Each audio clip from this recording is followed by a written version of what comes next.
Hello friends, welcome to SSC coaching centre. दोस्तों, आज मैं आपके लिए एनटीपीसी के स्पेशल क्वेश्चन लेकर के आया हूं, तो पूरा वीडियो देख लीजिए। चलिए स्टार्ट करते हैं। पहला सवाल है 99.42/49 गुने 49 बराबर क्या होगा। ये वो प्रश्न है जो अधिकतर एग्जाम में देखने को मिलता है और इसका दोनों मेथड बताऊंगा मैं, बेसिक मेथड भी और शॉर्टकट भी। देखिएगा, इसको करने का बेसिक मेथड क्या है कि आप 49 का मल्टीप्लाई 99 में करेंगे। ठीक है, 99 में क्या करोगे आप, मल्टीप्लाई करोगे 49 का। ठीक है, फिर उसमें क्या करोगे, 42 को जोड़ोगे और बटे में फिर क्या आ जाएगा, यही 49 आ जाएगा। और गुने में ये क्या है, 49, यही तो है। इन दोनों का मल्टीप्लाई करेंगे, उसमें 42 जोड़ेंगे, बटे में 49 आ जाएगा। यही किया है, 49 का 99 से मल्टीप्लाई, फिर 42 को जोड़ लिया, फिर बटे में 49 गुने 49।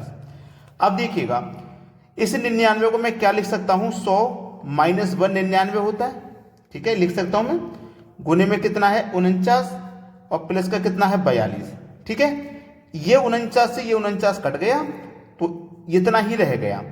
अब देखो, 49 का मल्टीप्लाई 1 से करो तो 49 रहेगा और 2 जीरो आ जाएंगे, माइनस का साइन है। 49 का मल्टीप्लाई 1 से करो 49 प्लस का 42। ठीक है, अब देखिएगा, ये माइनस के 49, ये प्लस के 42, तो माइनस के 49 में से प्लस के 42 घटा देंगे हम। भाई ध्यान रखना, माइनस के 49 में से प्लस के 42 घटा देंगे, माइनस के 7 बचेगा। अब 4900 में से माइनस का 7 घटा दो तो ये बचेगा 4893। यही आपके सवाल का बिल्कुल सही जवाब है। अब ये किस ऑप्शन में देखो, और 4893 ये दिया गया सी ऑप्शन में, ये आपके सवाल का बिल्कुल सही जवाब है। अब ये तो बहुत लेंथी मेथड है, यानी कि बहुत बड़ा प्रोसेस है। हमको छोटा प्रोसेस चाहिए एग्जाम के लिए। तो छोटा प्रोसेस क्या है, ध्यान रख लेना कि यहां पे जो संख्या बटे में रहे, जो संख्या बटे में रखे उसे लिख लेना। यहां पे जितने 9 हो उतने जीरो इसके आगे लगा देना। अगर 3 9 होते तो 3 जीरो लगा देते। ठीक है, माइनस कर देना इन दोनों संख्या का अंतर, तो 42 और 49 का अंतर कितना आ जाएगा, 7।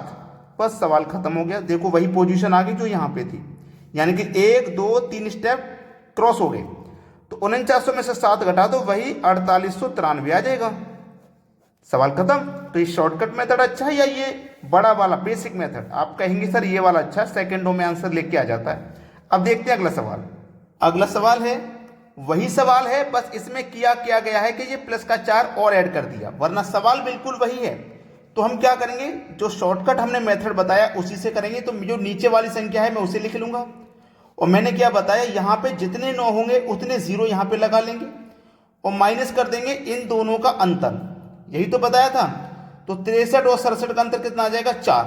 ठीक है, अब ये प्रश्न इतना होता तो इस क्वेश्चन का आंसर यही होता, लेकिन इसमें प्लस का 4 और दिया गया है, तो हम इसमें प्लस 4 और करेंगे। ठीक है, प्लस 4 दिया गया है ना अलग से, तो प्लस का 4 माइनस का 4 कट गया। आपका जो आंसर हो जाएगा वो 6700 ही हो जाएगा, यानी कि बी ऑप्शन बिल्कुल सही जवाब है। सभी को अच्छे से समझ में आ गया। अब देखते हैं अगला प्रश्न। अगला प्रश्न है, ये लंगड़ी भिन्न का सवाल आपको बहुत परेशान करता है, आपकी समझ में नहीं आता कि इसको कैसे करें। सेकंडों में कर दोगे, 1 मिनट से अधिक समय नहीं लगेगा, कम समय में 30 सेकंड 35 सेकंड में कर दोगे। तरीका सीख लीजिए बस। तरीका क्या है, शॉर्टकट मेथड बताऊंगा। 1 2 3 4। ठीक है, 1 2 3 4, ये 4 संख्या है, इनको ध्यान में रखना है। और जो लास्ट की भिन्न है इसको ध्यान में रखना है, यानी कि 4/5। याद रखना, ऊपर वाली संख्या को पहले लिखना है, नीचे वाली संख्या को बाद में लिखना है, और इनके बीच में ऐसे साइन लगा दीजिए। ठीक है, लगा दिया। अब कितनी संख्या थी, 1 2 3 4 संख्या थी ना, तो 4 संख्या के लिए 4 स्थान बना लो। 4 संख्या के लिए 4 जगह। ऊपर वाली संख्या को पहले लिखना है, नीचे वाली संख्या को बाद में लिखना है। फिर ये 4 संख्या है ना, तो 4 संख्या के लिए जगह बना लो। अगर यहां पे 3 संख्या होती तो 3 के लिए जगह बनाते। ठीक है, अब करना क्या है, 5 में 4 जोड़ के लिखो, 9 आ जाएगा। 9 में 5 जोड़ के लिखो, 14 आ जाएगा। 14 में 9 जोड़ के लिखो, 23 आ जाएगा। और 23 में 14 जोड़ के लिखो, 37 आ जाएगा। अब हमारा आंसर क्या आएगा, बहुत कंफ्यूजन है इसमें। अब हमारा आंसर क्या आएगा, मैंने आपको बताया। देखिएगा, ध्यान रखना, हमारा जो आंसर है यहां पे एक कंफ्यूजन होता है, और वो कंफ्यूजन मैं यहीं पे खत्म कर दूंगा। जैसे कि अगर मेरा सवाल इस तरीके से होता कि 1 अपॉइंट में 1 + 1 अपॉइंट, ठीक है, 1 प्लस 1/4, इस तरीके से मेरा सवाल होता। ठीक है, ये आपको दिख नहीं रहा है, ये मैं लिख दे रहा हूं नीचे, ये रहा। ये वाला सवाल और ये वाले सवाल में क्या फर्क है मैं आपको बताता हूं कि यहां पे ये मेरा प्रश्न 1 से स्टार्ट हो रहा है, यहां पे मेरा ये प्रश्न 1 से स्टार्ट हो रहा है, और यहां पे ये मेरा प्रश्न 1 से स्टार्ट नहीं हो रहा। ठीक है, यहां पे मेरा प्रश्न 1 से स्टार्ट हो रहा नहीं, नीचे 1 दिया गया, लेकिन यहां 1 से स्टार्ट बिल्कुल भी नहीं हो रहा। आपका कंफ्यूजन खत्म हो जाएगा। यहां पे कोई भी क्वेश्चन 1 से स्टार्ट हो या 2 से दिया जाए, जैसे 2 + 1 या 1 बटे कुछ, ठीक है, लेकिन इस प्रश्न को मैंने लिखा यहां पे ये 1 से स्टार्ट नहीं हो रहा, तो बस यहीं पे सारा कंफ्यूजन है और वो आज क्लियर हो जाएगा। कोई भी प्रश्न जब 1 से स्टार्ट हो या 2 से स्टार्ट हो, किसी ना किसी संख्या से स्टार्ट होना चाहिए। ठीक है, इसके जैसा नहीं हो, किसी भी संख्या से स्टार्ट नहीं हो रहा। ठीक है, कोई भी क्वेश्चन किसी संख्या से स्टार्ट हो रहा है तो उसका जो आंसर आएगा वो राइट हैंड से आएगा, यानी कि 37 आएगा ऊपर और बटे में आएगा 23। ठीक है, 37 आएगा ऊपर, बटे में आएगा 23, यानी कि बी ऑप्शन बिल्कुल सही जवाब है। अगर प्रश्न इसके जैसा होता, किसी भी संख्या से स्टार्ट नहीं होता, तो आंसर आता लेफ्ट हैंड से, यानी कि लेफ्ट हैंड वाली संख्या ऊपर आएगी और राइट हैंड वाली नीचे। बात क्लियर हो गई। अगर कोई भी क्वेश्चन किसी संख्या से स्टार्ट हो रहा है तो राइट हैंड वाली संख्या ऊपर आएगी, लेफ्ट हैंड वाली नीचे। अगर किसी भी संख्या से स्टार्ट नहीं हो रहा है तो लेफ्ट हैंड वाली ऊपर, राइट हैंड वाली नीचे। कंफ्यूजन खत्म हो जाएगा। अब देखते हैं अगला सवाल। अगला सवाल है 1 + 1/1, 1 + 1/1, यानी कि पिछला क्वेश्चन जो हमने किया था बिल्कुल वैसा ही क्वेश्चन है। आपको करना क्या है, नीचे वाली भिन्न पे ध्यान देना है, ऊपर वाली संख्या पहले लिख लो, नीचे वाली बाद में लिख लो, बीच में इस तरीके से साइन लगा दो। 1 2 3 4, 4 संख्या, तो 4 संख्याओं के लिए जगह बना लो। ठीक है, 4 में 1 जोड़ दो 5, 5 में 4 जोड़ दो 9, 9 में 5 जोड़ दो 14, और 14 में 9 जोड़ दो तो 23 हो जाएगा। अब देखो ये 1 से स्टार्ट हो रहा है क्वेश्चन, जब किसी भी संख्या से क्वेश्चन स्टार्ट होगा तो आपकी लास्ट वाली संख्या यानी कि राइट हैंड वाली संख्या ऊपर आएगी। ठीक है, लेफ्ट हैंड वाली नीचे। अगर प्रश्न 1 से स्टार्ट नहीं होता तो ये वाली संख्या ऊपर आती और ये वाली नीचे आती, यानी कि 23 के बटे में 14 किस ऑप्शन में है, डी ऑप्शन में। ये आपके सवाल का बिल्कुल सही जवाब है। अब देखते हैं अगला प्रश्न। अगला प्रश्न है 2 + 1, 1 + 1, 3 + 1, 2 + 3, 2/3। अब ये जो क्वेश्चन है 2 से स्टार्ट है। ठीक है, 2 से स्टार्ट है, तो 2 से स्टार्ट है तो मतलब राइट हैंड से आंसर आएगा, इतना तो कंफर्म हो गया।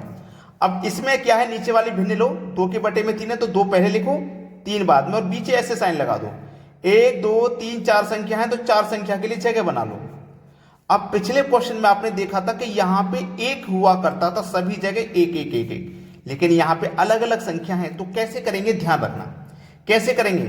जब यहां पे 1 होता था तो हम सीधा सीधा पीछे वाली संख्या को जोड़ देते और लिख देते।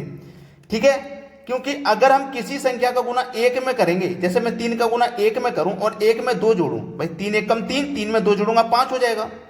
5 का गुना 1 से करूंगा 5, 5 में 3 जोड़ूंगा 8 हो जाएगा। लेकिन उसी तरीके से इसीलिए 1 को हम नहीं लिखते हैं, अगर क्योंकि 1 का मल्टीप्लाई किसी भी संख्या से करोगे वही संख्या रहेगी, इसलिए यहां पे 1 नहीं लिखा।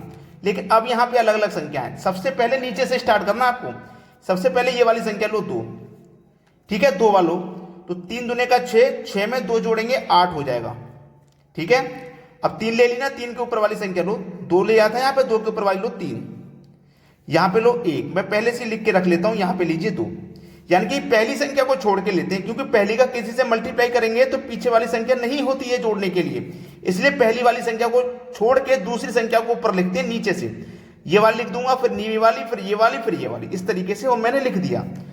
8 या 24, 24 में जोड़ूंगा 3 तो कितना हो जाएगा 27, 27 से कम 27, 27 में जोड़ूंगा 8 तो हो जाएगा 35, 35 दूने का 70, 70 में जोड़ूंगा 27 तो ये हो जाएगा 97। अगर मेरा प्रश्न किसी भी संख्या से स्टार्ट नहीं होता तो पीछे वाली संख्या ऊपर आती, लेकिन जब किसी संख्या से स्टार्ट है तो राइट हैंड वाली ऊपर आएगी, यानी कि 97, नीचे कितना आएगा 35। ठीक है, 97 के बटे में 35, ये आपके सी ऑप्शन में मिलेगा। ये प्रश्न का बिल्कुल सही जवाब है। अब देखते हैं अगला सवाल।